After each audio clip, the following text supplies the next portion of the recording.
This is our NGO career chat, and we are very fortunate to have two accomplished center alums joining us.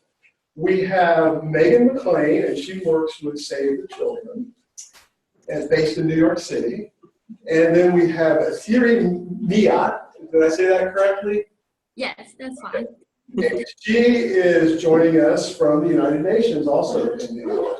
So what they're each going to do is talk a little bit about their career trajectory, their career background, and then we'll open it up for some question and answer after they do an introduction. And Megan is going to start us off. Well, thank you, Kirk, and thank you for that warm introduction and for inviting me to participate today. I was back on Center's campus last month for homecoming, and as I was walking around campus, I knew that I would be participating in this discussion today, so it was a great reminder and check-in of where I was 15 years ago when I was sitting in your seats, and how I got to where I am today. And I have to say that while 15 years ago, I could have envisioned that I would be on a panel talking about my career in the nonprofit sector, I didn't, I would be willing to bet that no one, when they go to their elementary school career fair or even college career day, stands up and says, I want to be a nonprofit fundraiser when I grow up. That just doesn't happen.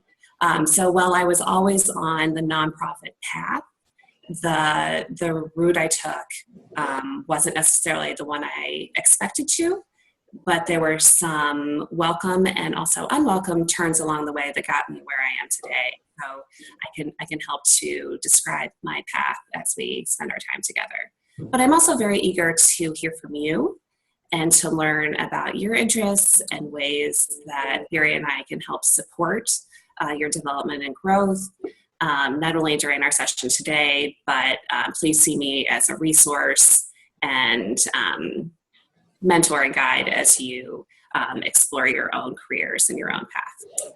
So before I start, I'd like to kind of poll the room of, does anyone have any idea of, when this announcement came up of career track out NGOs, what type of nonprofit you would be interested in working for, either in terms of large versus small or area of mission focus?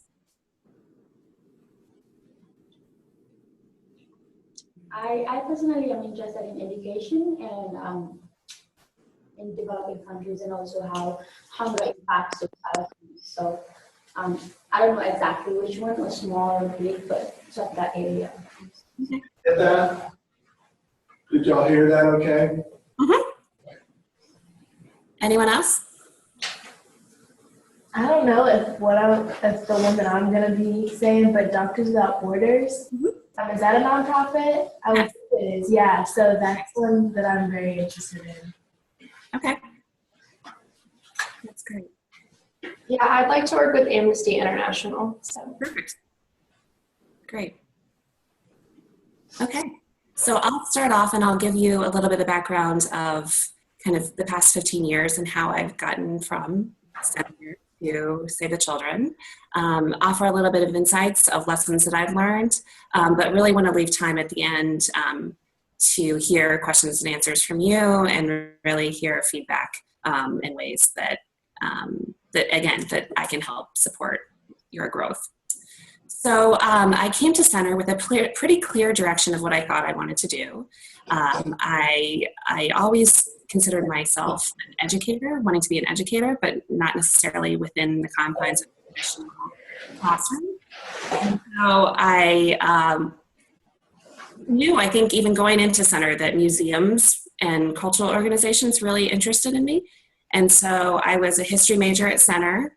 I studied abroad in London, and I had the fortunate opportunity to do an internship while I was in London at a museum, which was fantastic.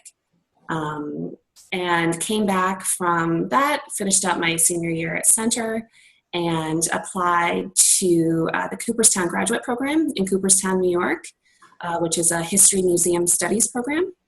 I was accepted and spent 2 years in Cooperstown, which was a wonderful experience.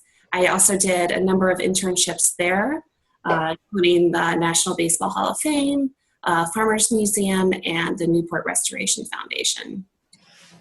And I so enjoyed my time both at Cooperstown and at Center because just the liberal arts mindset where I got to learn a little bit about a lot of things.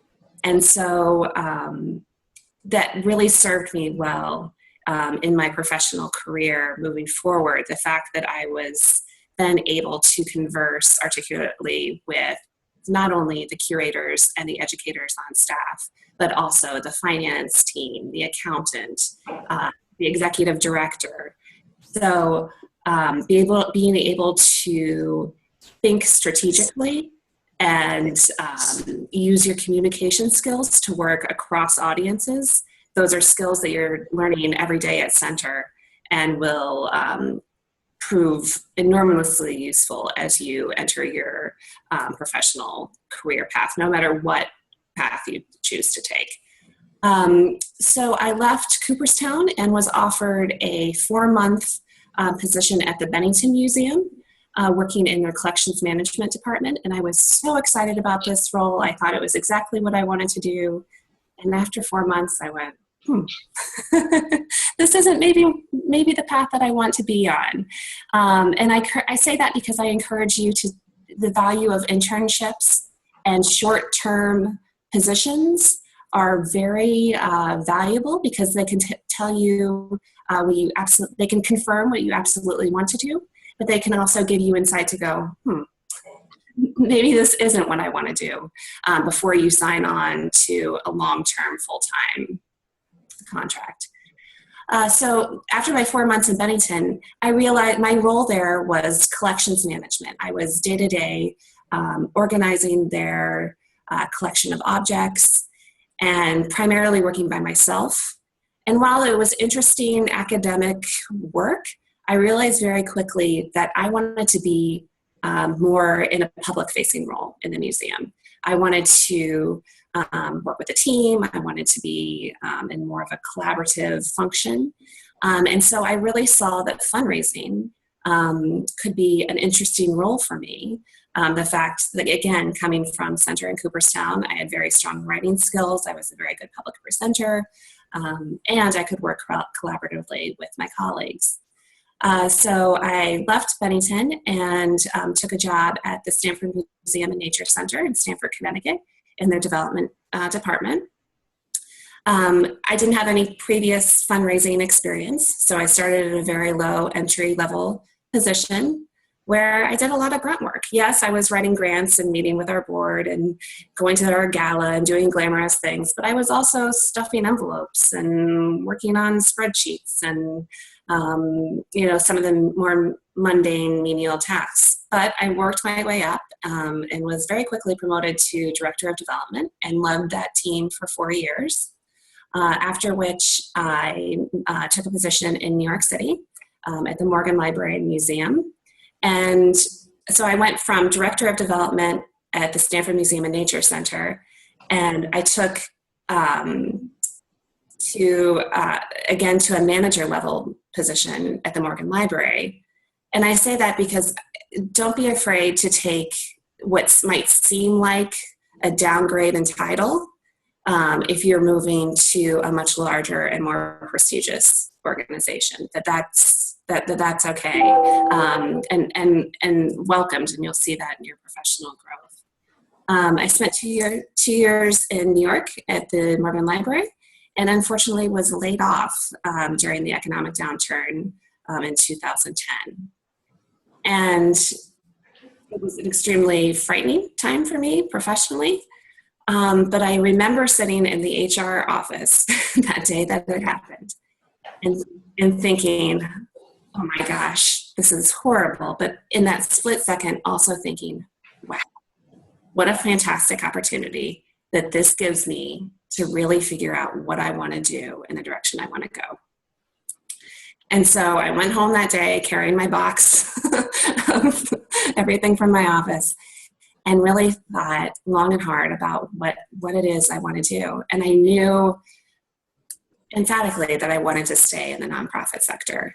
But I really did some soul searching about what it was, what kind of organization's mission I wanted to be a part of, the team I wanted to be a part of, and what skill set I had that I can make a valuable contribution to that team.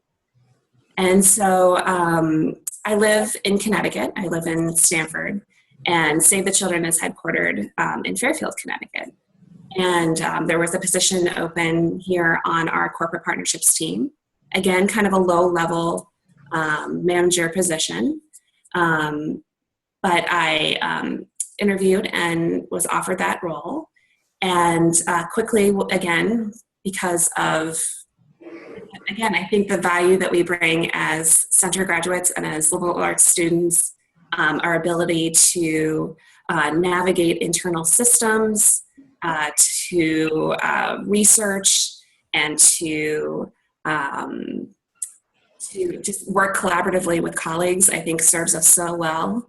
And so again, was quickly promoted to associate director on the corporate partnerships team, where I helped to lead our fundraising efforts with corporations including American Express and Johnson & Johnson. I worked on a really interesting social gaming concert-related marketing campaign with Zynga, who makes Words with Friends in Farmville. That was a really fascinating experience. And then transferred again internally. And that's one thing I really love about Save the Children is they promote growth and internal moves within the organization.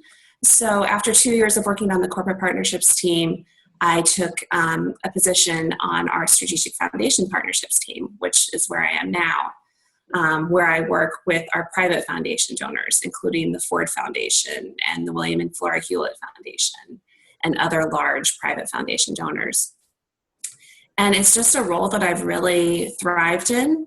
It's a pleasure and a privilege to come to work every day and work for an organization that's working not only internationally to help kids around the world, but also here in the US. That's one thing that's very important to me, to be able to work on the scale that I am with the types of donors that I am is really, again, a privilege. But again, it's also, I think, as I've mentioned a couple of times, the skills that you're learning at Center help me every day as well. You know, I have meetings with our finance team, and I'm able to walk in and understand a budget. I have meetings with our head of global health. And while I am in no means a health or policy expert, I'm able to, there's enough trust and respect on his part that I will represent when I'm with the donor, those programs. So maybe I'll just leave it there.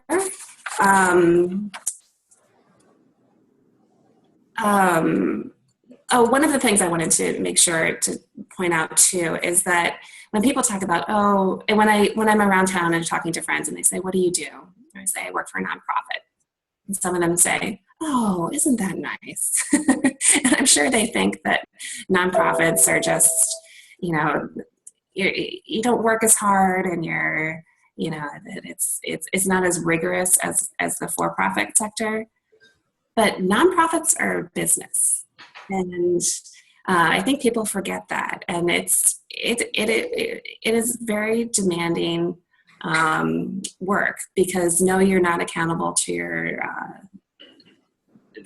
stakeholders and shareholders, but you're at the end of the day, I'm ultimately accountable to the children that we serve. And so to have that in the back of your mind as you're doing your day-to-day work is very powerful and inspiring, but it's also very challenging. Thank you.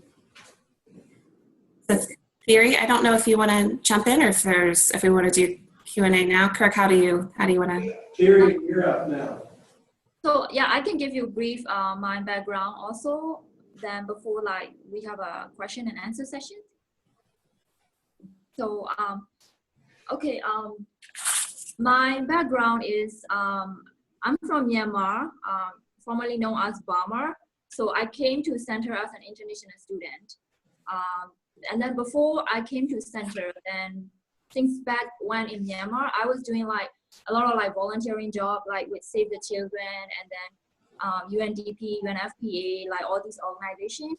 So, and then since then I always wanted to like, I think have a passion for like the nonprofit, like the international organization, like things like that. So then when I was in Center, my senior year, then I had an internship, like short-term internship during winter semester with Save the Children back in Myanmar. So at the time, then I got a chance to travel around the Phi area.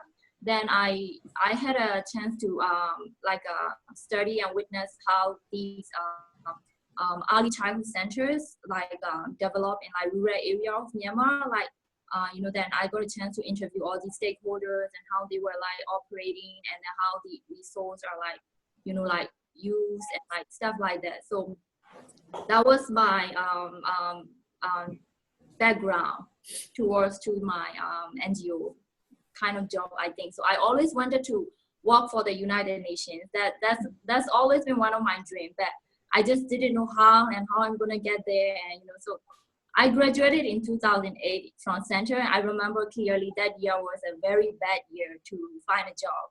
Like not only for like international students, but also for all like a lot of Americans. So then like I got to New York somehow, and like through my friends, and then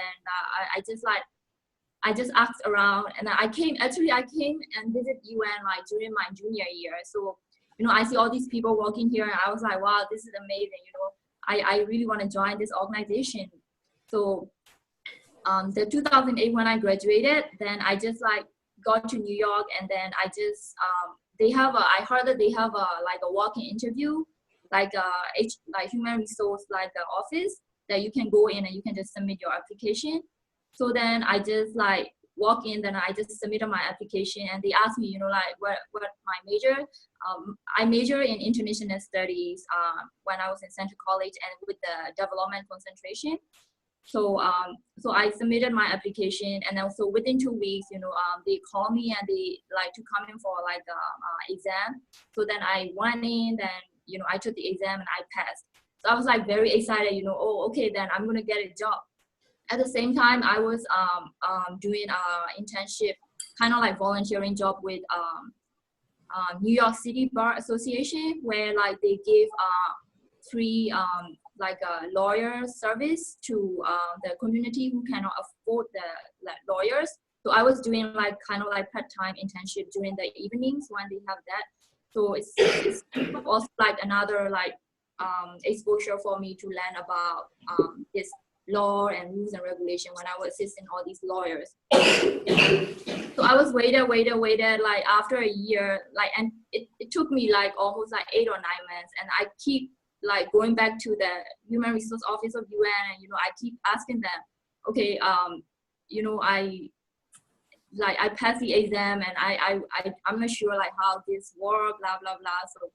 So then I think it's like my persistent lightness, and then like finally paid off. So then after a year, then they called me one morning, and then they were like, oh, we have this job, then we found you on roster.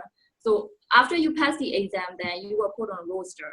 So then they called me, and then I came in, and then so that's how like I got the job. So but I was like really excited, that because all the experience that I had in the past was about like helping, like kind of like free experience area that you were like, because I was doing like volunteering job with like teaching like in the rural area of like Myanmar and stuff. So I was like, see all these free experience. But when I first joined the UN, then the job that I was given like, or I was like, God, it's like, I was like, the title was only team assistant. So I wasn't sure, what I'm going to be doing. And then, so eventually then I was assisting the budget and finance team. So since since then I was like working with the budget and finance team, and then so eventually I got like promoted to like budget and finance area.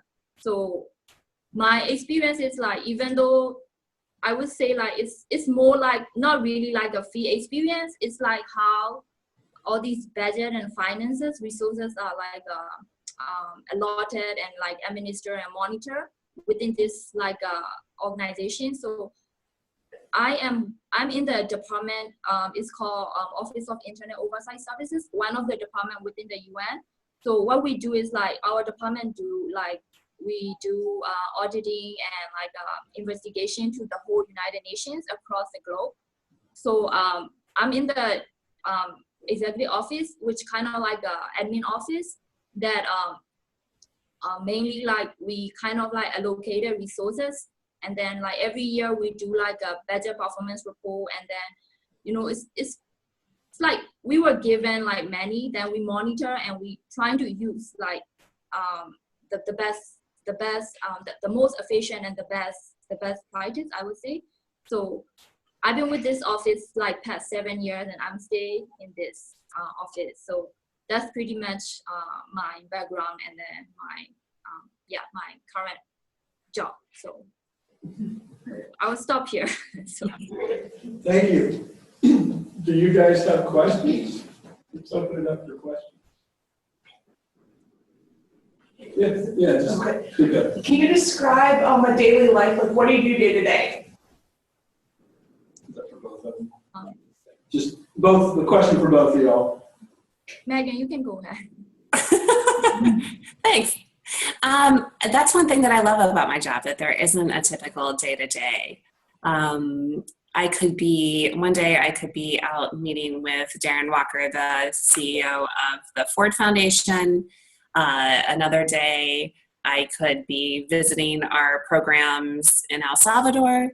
And another day I could be at the office working with our budget and finance team to help build a budget to support those programs in El Salvador. So it's really varied a lot, but I have to say a lot of my work is at our headquarters office, more on the back end systems, and working with program colleagues and our technical experts to help develop proposals for projects to be funded. Then I'm the primary contact with the donors to help guide the discussions with donors to help throughout the proposal development process. The gift is funded. We all celebrate for 15 minutes. And then throughout the life cycle of the project, I'm the point person with the donor to update them on progress throughout the award, both things that are working well and challenges we might be having along the way. And then work with our teams, our programmatic teams, both at headquarters level and then in the country offices or state offices in the US, to report back to the donor at the end of the grant period. Okay, my day-to-day work is pretty much I'm like working with numbers like almost every day. So I'll make sure like all these like money they used up are like charged to the correct account. If it's not, then I have to I'll make sure that I have to tell them the right way, like where they should be spending money, and like so pretty much like monitoring budget and trying to do the like make sure that they are using the finance part like correctly. So that's pretty much that my day-to-day work here. Anybody else? Just feel free to speak up. Okay, I've been considering going to law school and doing nonprofit work, but do you guys think, I know Ms. Asher, one of our career counselors, has said like getting a degree in law could potentially help you just navigate like the legal stuff in nonprofit. So do you think that would be beneficial, or is it kind of almost a waste of time and money to go to law school and pursue nonprofit work? I'll pipe in. And we have a very strong legal department at Save the Children. So if you wanted to actually, practice as you in a nonprofit setting, that's definitely an option. But we also have one of my colleagues on the foundation team and used her skill set just in terms of again, relationship building and research and those kind of skill set that you learn not only at center but then at law school in not necessarily a practicing law function, but she was very well served just in a fundraising leadership position to have a law degree. So I think that there's multiple ways that you can go with that. Whether you want to use it to actually practice in the formal legal function of an organization or in another avenue. Yeah, it's the same here at the UN. We have like the whole department that's like the department's called Office of Legal Affairs. So almost everyone there is like lawyers. So I think every organization, either like NGO or like the private companies, I think like they will have that the related to law like area that they need. And also like within my department that they do like investigations to the whole UN. So then there's a few lawyers like in that division, and they're like within my department also. So I think it won't be go to a waste. Then it would be useful even if you stay like joining the NGO and stuff. So. Okay, thank you. And I just want to pipe in too that all forms of continuing education, whether it's a law degree or an MBA, you can have a nonprofit focus with that. So I encourage you to think about, as you think about next steps, not only going directly into careers, but also considering a second degree as well, whether it be straight out of center or working for a few years and gaining some experience and then going back to get a degree.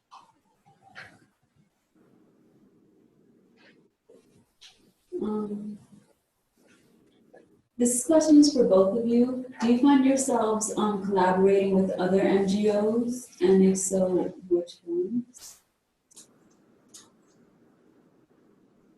Absolutely. I mean, I think we can't do our job, whether that be in my current role at Save the Children in a very large international NGO, or back when I was working at the community level for a small museum. You have to coordinate with your peers and coordinate and collaborate.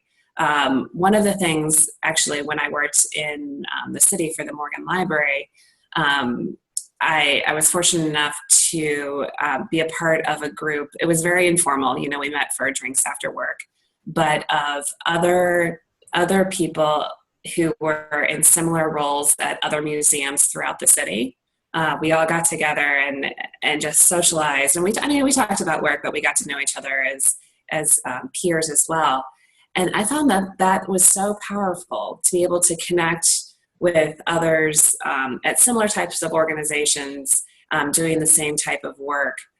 So to be able to network with colleagues is so key to be able to succeed. And to be able to grow and to be able to network and then to get insight of they can, as you're all growing together, you can help one another and network and look for further professional development opportunities. But yes, in my role now at Save the Children, we work with other NGOs all the time. We partner together on funding opportunities. We implement programs on the ground together. So I think collaboration is definitely a buzzword in the NGO world. Funders want to see organizations collaborate. So it's not only working internally to collaborate within your organization, but it's collaborating for me on essentially an international and global scale to help ensure that we're fulfilling our mission and that we're working successfully. From my point of view is like, since my work nature is like, more like an admin focus, so then I don't really have to even like commute with like a lot of my colleagues, because all I do is like spreadsheet and all this number and every day. So, but yeah, as the United Nations as a whole, yeah, like there's a lot of departments that do like collaboration with other like NGO, and like they brought in all these NGO, around the world, like on related issues like either human rights or like sustainability, like all different topics. So I think, yeah, like, so collaboration is always good. So for the better future, right? So.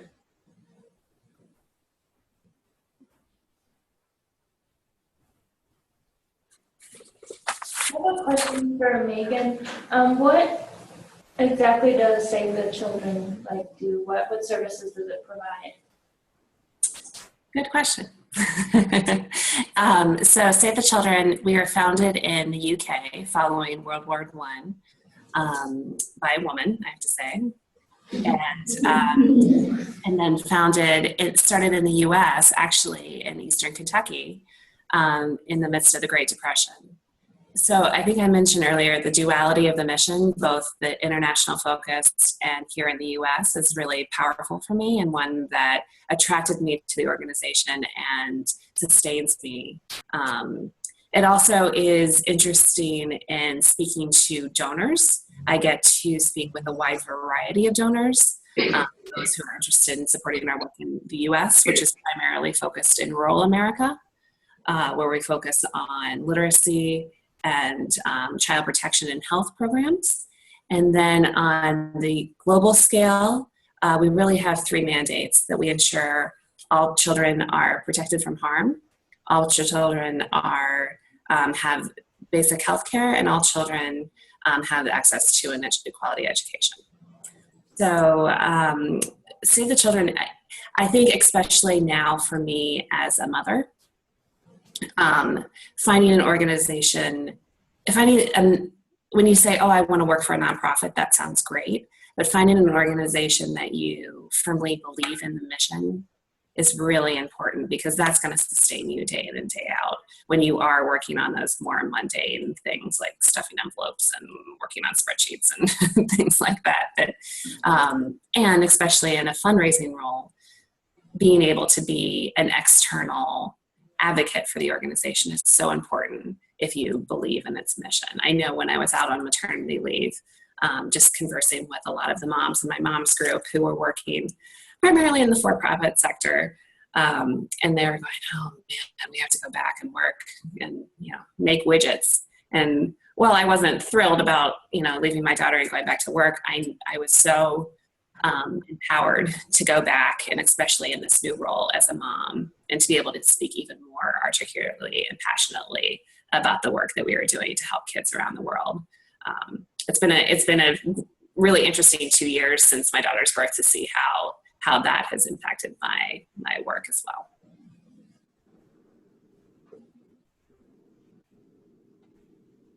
Okay, I know you guys both deal kind of internationally, and I also actually studied abroad in London last semester, so very personal to me, but do you guys have any tips? I'd love to do an international internship with a nonprofit. So do you guys have any tips on how to kind of facilitate that, or maybe advice on who to talk to?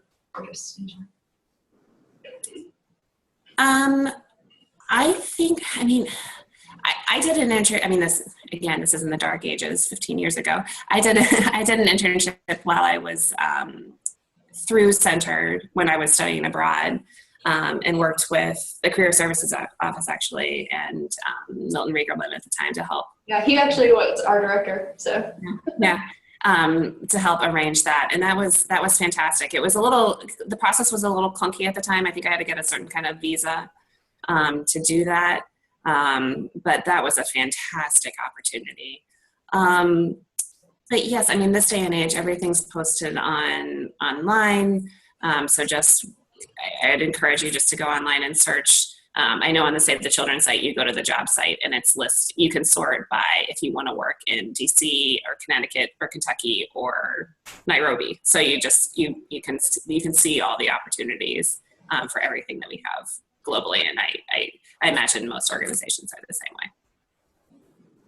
Yeah, for me, I did it back in my home country. So, but then it was still very very valuable experience for me, because like it's kind of like open another like world like for me, like to the another world. So I would say, like if you can do it like even like internationally, I think it would be like, I don't know, like more wonderful. I mean, like you will like see a lot of like things that you didn't know like that exist even before. So, and also like United Nations, they also offer like a lot of like internship programs.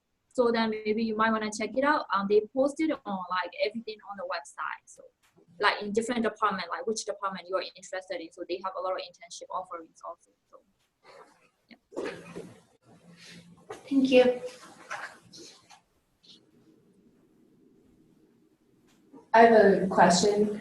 So as people who work in nonprofits, do you think it would be helpful for like to take economic classes like or finance classes in college? Absolutely. Absolutely. Yeah. I mean, a lot of the work that I do is budget related. And while in no means am I an accountant or a financial expert, I can read and understand a budget. I can look at an organization's 990, which is their financial tax filing form, and quickly understand that. I can read an audited financial statement. I think having at least that basic skill set of being able to understand financial documents, but then also be able to clearly and articulate internally with your finance department, and then also externally to donors and partners, not only the programmatic narrative that you're trying to speak, but also having the validity of being able to speak about your finances and your numbers is key, and will only help to advance you as you pursue this path. So yes, I wholeheartedly recommend that. Yeah, like the same as Megan. Yeah, it's very useful if you can take all these classes. I would say like very useful in like even like a working environment. Like, I mean, I did not have a lot of like numbers background or like a lot of math background when I was in center, but then so at the beginning I was a little bit struggling because I have to use like Excel spreadsheet. So but if you can like prepare all these before you entering the real world, then yeah, that would be really helpful too.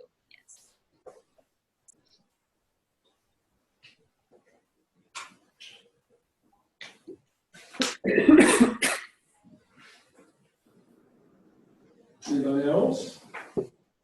Don't be shy. This is your chance. I'm going to suggest a few websites you might want to check out and subscribe to. One is the Chronicle of Philanthropy. And with that, you can sign up for daily or weekly email alerts. So they publish their own articles, and they also gather articles from across the nonprofit and philanthropic world.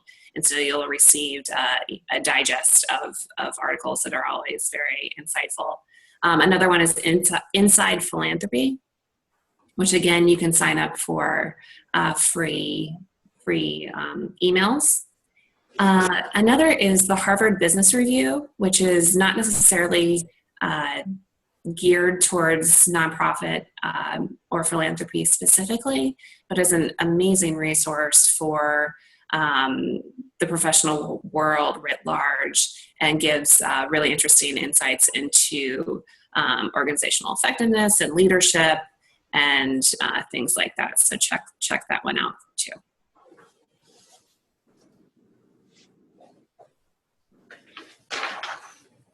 Any other parting comments or closing thoughts? So I'm a freshman, and sometimes it feels like there's not much that I can do because I'm so like young, I guess. So what's your take on what I should do now in order to get involved? Because I know a lot of like studying abroad doesn't happen until after sophomore year sometimes, and like doing internships. And so what do you guys think I should do as far as like getting myself out there a little bit? Don't be shy to volunteer with organizations. Whether it doesn't necessarily have to be a formal internship, it could be just a volunteer role. Also, don't be shy to use the center connection that we all have in the very strong network. You can ask people, even if you're on the Amnesty International website and you don't see a position that's open at the time, use your connections, or if you don't even have connections, don't be afraid to email or call someone and say, may I have 15 minutes of your time to do an informational interview where you learn more about the role, that person, and kind of what they're looking for. So I think informational interviews can be really helpful. Volunteering, because again, through those experiences, you'll learn. It will help you see what you want to do, but it will also help you see what you don't want to do. And sometimes learning what you don't want to do can be even more valuable than learning what you do want to do. So don't be shy, don't be cautious, be bold, and put yourself out there, and continue to be curious and drive your own path. Thank you. Mm-hmm. For me, I think that your time, whatever you have right now is like your the best time. So like try to use it also. Because for me, it's like when I was a center, like since English is second language, I struggle a lot. So then I did not really like have like a social interaction. Like I wasn't involved in a lot of like campus-wide like activities and stuff. So that was the one thing that I was regretting. So that I would say so.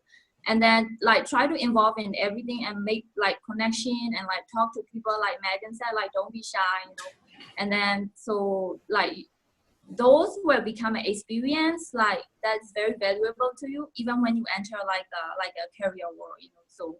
So now it's also the best time that like don't worry too much, like you're not like doing enough for like the future or stuff, so that you having everything like currently, so trying to use it like very like resourcefully, that would be my advice. So Thank you.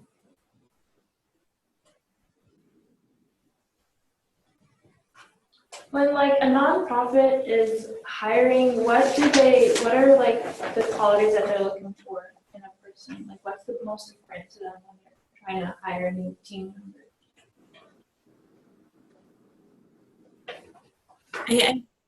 I mean, this is speaking in generalities, but I think really having, okay, so let's pick an actual role. I recently hired a manager on my team to do fundraising, and we weren't necessarily, while it would have been nice for someone to come in with some, even at a manager level position, to come in with some direct fundraising experience. The person that we hired ultimately did not. She had no fundraising experience before, but she had a lot of research experience. She had experience working with doing nonprofit events, so special events management. That was attractive. But also, ultimately, at the end of the day, she was extremely articulate, well-spoken, organized, a real can-do attitude, great leadership and personality, and ultimately, at the end of the day, got along with our team and was a real team player. I know when I've been on the other side, when I've been interviewing for positions, I always want to make sure that the organization that I'm joining is a good fit for me personally, and making sure especially that my direct line manager is someone that I can collaborate and work well with, because having that support of your direct line manager is crucial as you navigate as you navigate your path. And having someone that will empower and champion you is if you can find that, that's wonderful. And you can seek that out and sniff that out at the interview stage, whether you're no matter what side of the table you are when you're interviewing.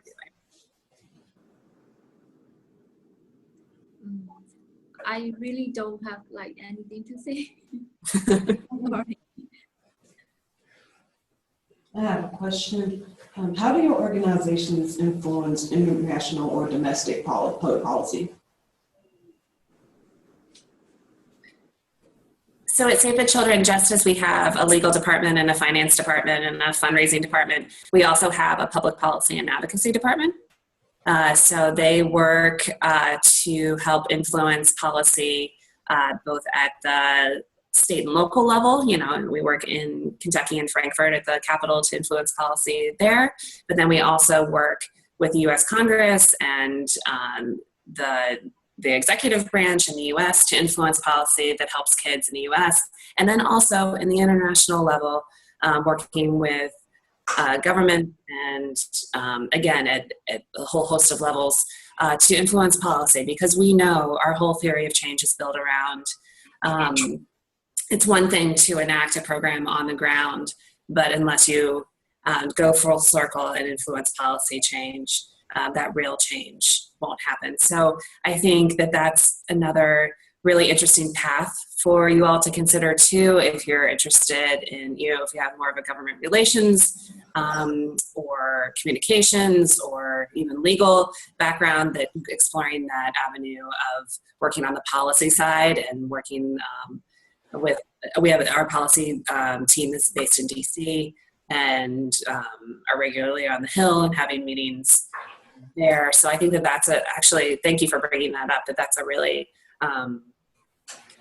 powerful way that you can influence nonprofit agenda, not only for your organization, but for the cause at large.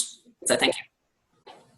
Yeah, like at the UN is like there's also like the department that like, you know, they have a policy, like different department and different like policy, you know, like for the admin related, admin like related policy, for economy related and economic related policy. So, and then it's also my direction that I'm going for my next like career movement, that I also want to do either like a budget, like administration related, like a policy maker, or like economics, like policy maker. That's my like next career direction that I am like pursuing now. So yeah, policies are very like important.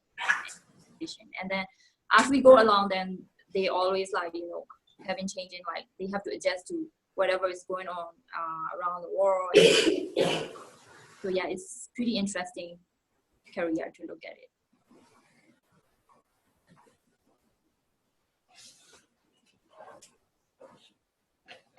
Any more questions?